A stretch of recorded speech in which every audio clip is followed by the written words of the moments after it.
పోరావు. ఇప్పుడు వాడే పెళ్లి చేసుకొచ్చాడు. వాడి దృష్టిలో మనం అంతా చచ్చిపోయామే. ఇంకేం మాట్లాడుకో.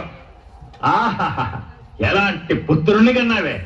నాకు పుత్రోత్సాహం పొంగిపోతుంది. శుభం అంటూ వాళ్ళిద్దరూ పెళ్లి చేసుకుని ఇంటికి వస్తే ఎందుకండి అలా మాట్లాడతారు? దీనికంతకే నువ్వే ముఖ్య కారణం. నువ్వు చేసిన గారాబం వల్లనే కదా ఇంత పని చేశాడు. ఇదే మాట నేను నీ గురించి మీ అమ్మతో అన్నట్టు గుర్తు. నాన్న ఎందుకు ఇంత రాతంతం చేస్తున్నారు? ఈ పిల్లకి వయసు మీరిపోతుందని ఆ ఊరి ప్రజలు బలవంతంగా దాన్ని దేవదాసిని చేయబోయారు. అది నాకు న్యాయం అనిపించలేదు, అందుకే పెళ్లి చేసుకున్నాను. తప్ప నాన్న, మీరు రమ్మంటే లోపలికి వస్తాం, పొమ్మంటే బయటికి పోతాం. పోతానంటే చాలు, అదేదో చెయ్యి.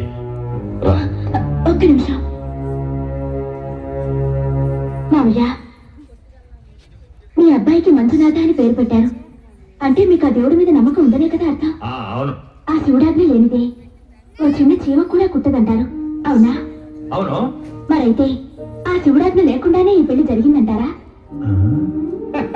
పడింది పాకాల గూటం. ఒకవేళ మీరు అవును అనుకుంటే ఈ పెళ్లి కూడా శివ సంకల్పం అని భావించి మేము వెళ్ళిపోతాం. ఆగమ్మా, ధ్వజస్తంభాన్ని నిలబడతావే, వెళ్ళి హారతి పట్టా.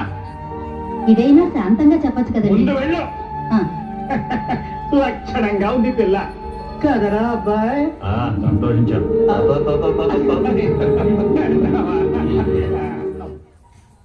ఏమండి? ఏంటండి?